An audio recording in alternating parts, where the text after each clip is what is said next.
What's up, everybody? Emperor John Kill 3D Gaming here. I'm back. It's been a crazy month. I just want to give you guys a quick update. We had two hurricanes. I don't know if you saw my previous update. That was the last time I posted anything. I had caught bronchitis twice, and then we were out for 5 days without power because of Hurricane Milton. Then I started working extensively at work, doing overtime, which delayed my Dragon Ball Sparking Zero and Warhammer 40k Space Marine 2 first impressions and possible review. But since I've gotten pretty much everything done in Sparking Zero, I'm just going back now doing what if stories and unlocking more characters. Overall, all I have to say is wow, Dragon Ball Sparking Zero was worth the wait, and yes, in everyone's eyes, this is Budokai Tenkaichi 4. This game really encompassed everything from the spirit of the Tenkaichi games, and a little bit of the Raging Blast games. The Raging Blast games were the last Tenkaichi style Dragon Ball Z games. Now, with all the new characters, with the movies, canon characters, non continuity canon characters, and a plethora of unlockables, Dragon Ball Sparking Zero harkens back to the Dragon Ball Budokai games of old, especially the Budokai Tenkaichi games of old. Tenkaichi 3 was my personal favorite, and then Raging Blast 2 is my second favorite. But now, with Sparking Zero, it's really hard to tell who can contend with the best of the top three Tenkaichi Budokai games. This one, however, has a little bit difference to its original brethren, though in the same line. It controls new. They have a new style of control, and for legacy fans, there is an old style of control, which is currently how I play. There are multiple campaigns following different characters that follow the anime, the manga, however way you want to portray the story or go with which continuity, but there is also branching paths. In like the original Tenkaichi games, what if were their own sagas? Like you would go to the menu, click it, different fights, different things were going on. But in this one, the what if can happen under certain requirements in the stage map. Like you can make Goku go Super Saiyan all the way in the beginning of the Saiyan saga, or hell, you can have Vegeta turn Super Saiyan on Namek. You can have the Cell games end differently. Like everything has a short or medium length bridge in the timeline, depending on what the parameters are, depending which character you're playing as, will branch off into different stories and to different possible outcomes. That gives this game extensive replayability, and the roster is huge, from 186 characters plus transformations being treated as a character on its own. This game, everybody has their own style of skills, attacks, power ups, transformations unique to them, unique dialogue, which is insane. Like in the old games, the dialogue was kind of stagnant, or the dialogue would only mean something or be unique if two characters know each other. In this one, everybody has a unique interaction with each other. Characters who've ever even crossed paths have interactions that are so unique. Like baby Vegeta interacting with Goku Black, there's an interesting conversation, and I was like, wow, the Tuffle and the Zero Mortal plan is pretty much the same. Baby's plan was as similar as Goku Black's. It's like it makes you think about those kind of things. And yes, there's characters in this game that are better than others, especially when it comes to online. But when it's offline play and you're playing couch with an old friend of yours or anybody that would play this game growing up, then it feels more faithful on the sticks. Because what I mean by that is when you play online, Dragon Ball has one issue with most of its games. Also, going back to the tradition of the old games, you can equip different capsule items onto different characters. You can play in a team, you can play solo, or you could play with dragon points to decide how many team members you could put with specific points. Now, the one thing this game does masterfully is the combat between the new controls and between being an older fan with the old controls. everybody can be on par with each other, and as long as you put your mind to it, you will be able to master specific characters of your liking and choosing. Now, the animation looks amazing. It looks like a combination between fighters and the 3D Tenkaichi games of old. It almost looks like you're seeing a manga fight in front of you, which is how they do a lot of the campaign missions with this manga style, not switching panels or anything like that, but it's like you see all these images that look like manga panels or looks like manga pictures, and then when they start moving, they say lines from the Dragon Ball Super anime, the Dragon Ball Z anime, manga, everything like that feels complete, and it gets you more into reliving these stories, because that was one criticism of all Dragon Ball Z games. You just go through the same story over and over. But this time it's fun to go back through it again. Now, most of your time you're going to be doing is collecting Zenny, trying to collect the Dragon Balls, to collect and unlock as many things and as things as you want, such as skill items that could help you with increased health, increased Zenny gain, increased output of your power, such as your ultimates or rush attacks. The thing in this game, though, that is kind of hard to explain, but it's the same criticism with all Dragon Ball Z games in this style. Even though it's slightly better here, it could still hang up at times, and that is the camera during combat. Ever since Tenkaichi 1, any style Dragon Ball Z game done in this style will be janky. Sometimes people could get stuck in the walls, they could get stuck in the ground. I know during one match I was fighting Deborah in the campaign, and I used Gohan, and I did one of Gohan's rush attacks, and Deborah got knocked into the ground, but he couldn't get up from under the ground. So I had to reset that chapter. And the other criticism I have is that I wish it could let you, instead of having to click the menu button to find out what the parameters are to unlock the what ifs or to do something special in the game, if you beat the game the level once, that's fine, you don't know the parameters. But when you go back and play it, let it appear like a little text or something to remind you in the corner of like the level or beneath your health bar, or something to let you know, oh, you can make this happen within this amount of time, or at least have it to where you can pin the objective to know what to do. Because sometimes I've had to reset a lot of chapters or a lot of levels in order to make certain parameters happen, and then sometimes I've done the what if parameter that interfered with the story, and I had to play that story mission again because I ended up doing that unintentionally. There's a way to do that by lowering the difficulty, but then you lower the challenge. And in order to get the what ifs and anything more, you have to have the game on its medium to higher difficulties right from the very get go. So it's a bit of janky when it comes to that, but it still doesn't detract from the replay value of this game. I think that the game does its cutscenes very much the way the original games handled them. Like, the original games cutscenes were in engine, and I like the perspective that you can switch to first person. Now, there is a way to figure out the parameters of what to do in a mission from what if to not, but you have to click a button, like that'll show skip switch, and then in the top right you'll see like the camera logo, then you'll see like these pointing arrows, which these two pointing arrows mean that you could branch off in this part of the stage.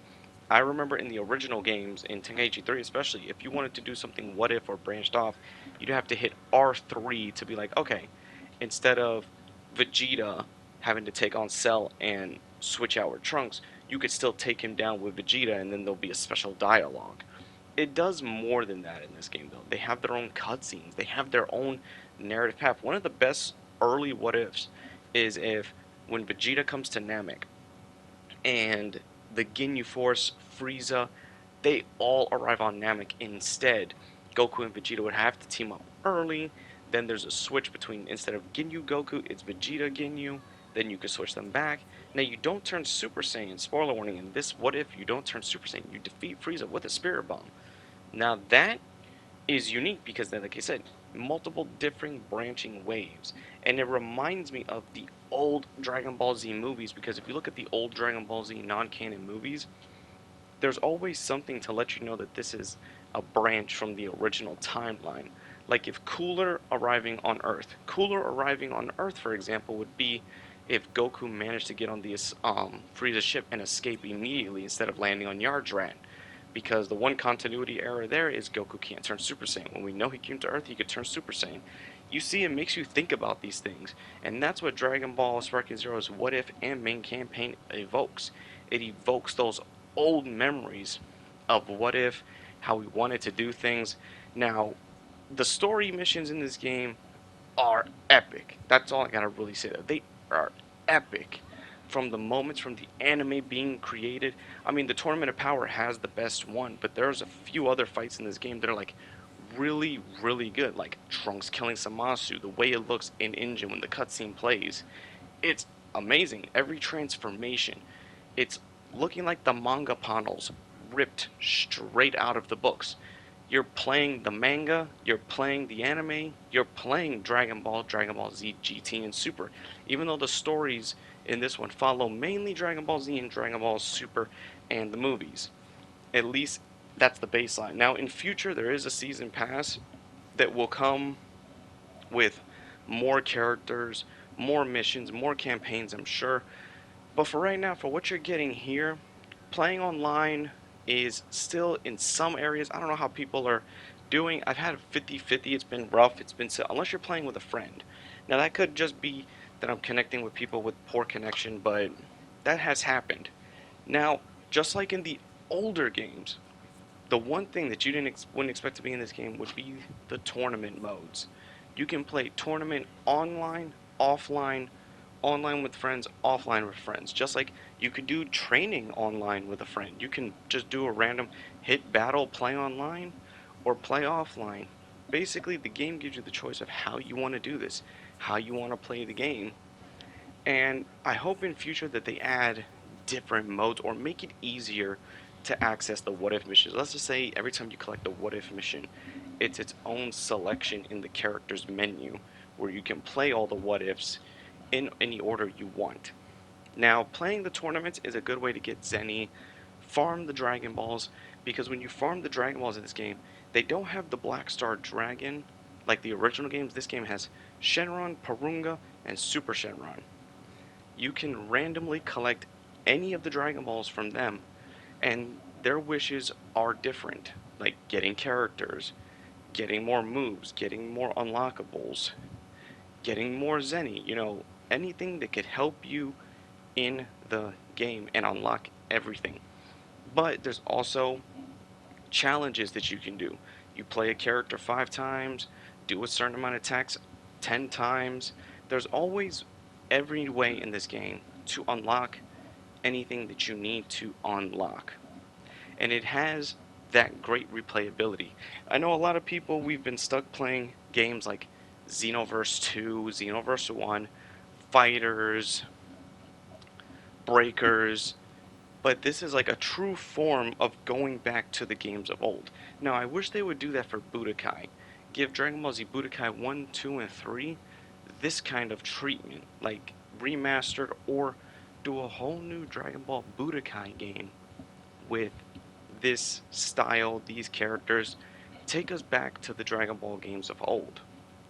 Then there's another fun thing you could do, which is these online missions, either created by the game as self-generated what if missions or created by other players online. Now, this is a good, cool feature. I haven't yet to test it, but I've played a few levels in it, and it gives you a little bit of distraction where you can just go in, see how this person did this level. You can create your own level with any set parameters. It's a fun little get through. Now, I wish it could have been done more in the vein of what was that game?